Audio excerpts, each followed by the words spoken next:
Hello and welcome to the channel. My name is Annalisa and this is going to be my December reading wrap-up. I'm going to try to be brief because I'm tired, so let's dive straight into it. I'm going to be skipping a few books because they were meh and I don't really think they need to be recommended to people. So this isn't my December reading in its entirety, but the ones that I want to talk about. So The Fire Next Time by James Baldwin. This one was kind of unexpected in its content. I wasn't really sure what it was about going in. I had heard a lot of good things, but I didn't know that so much of it was about religion and specifically Nation of Islam. So hearing Baldwin talk about that was really interesting. It also talks a little bit about Baldwin's growing up and his experiences, so if you're interested in that, I would recommend it. Then I read a poetry collection, Dear God, Dear Bones, Dear Yellow.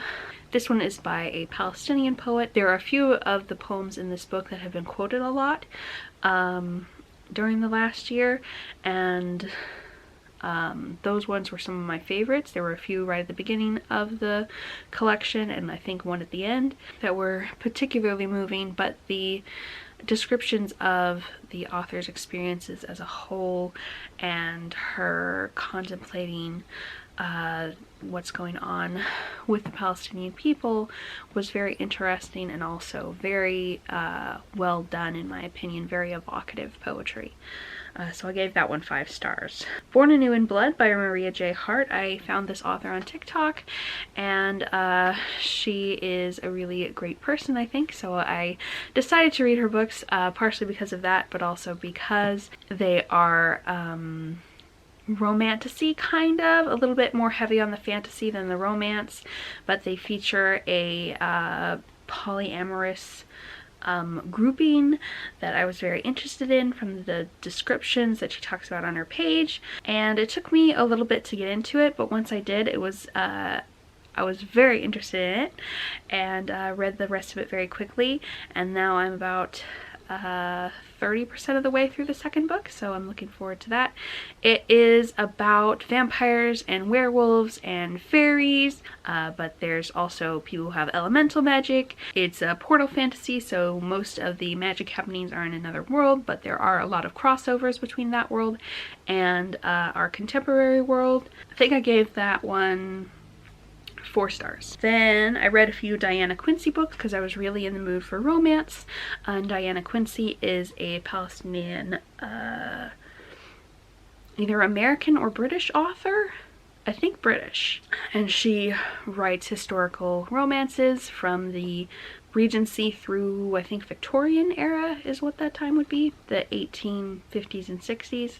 And so I read The Marquess Makes His Move and The Duke Who Ravished Me, and The Marquess Makes His Move is the third in the series that I've already read 2 of, so that's where there are Palestinian characters in them who have come into contact with high society that these types of books are usually about through various means. I really like this one. And then The Duke Who Ravished Me is, I think, one of her earlier works, and it's about a governess of the other of the hero's wards, them falling in love. I don't like that premise as a person who is a nanny or child caregiver.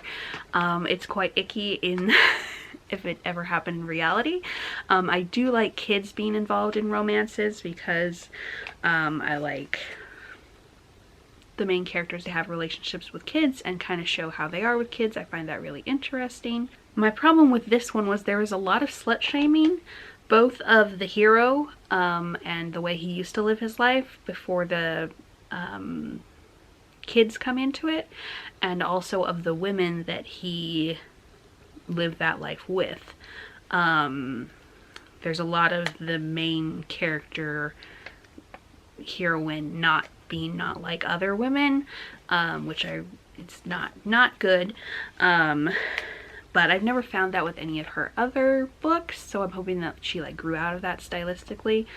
And maybe like figured out that that wasn't good as she wrote more books. So I would recommend, if you're going to read Diana Quincy, start with her most recent series, the first book of which is Her Night with the Duke, I think. Go from there because her older books are not as good, which is normal for a lot of authors. They improve their craft as they go along. Then we have A Strange and Stubborn Endurance. I finally read this one. It's by Foz Meadows. And this one is a fantasy romance with two men. It came out a few years ago and there's a lot of buzz around it.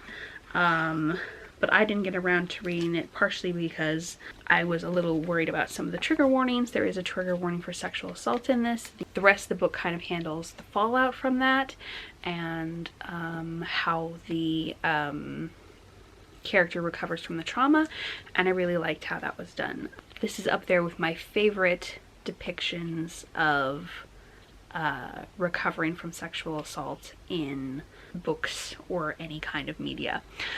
So I really liked how it was done, and I really like the romance. It's very sweet, and as a background to the romance and kind of that helps to move the romance along is there is a assassination plot going on, as this is a political marriage and someone seems to be either trying to break it up or somehow mess with the royal family that one of our main characters has married into. I'm really glad I finally read it. It's so good. 5 stars. So those are things I wanted to talk about from December. Thank you so much for watching.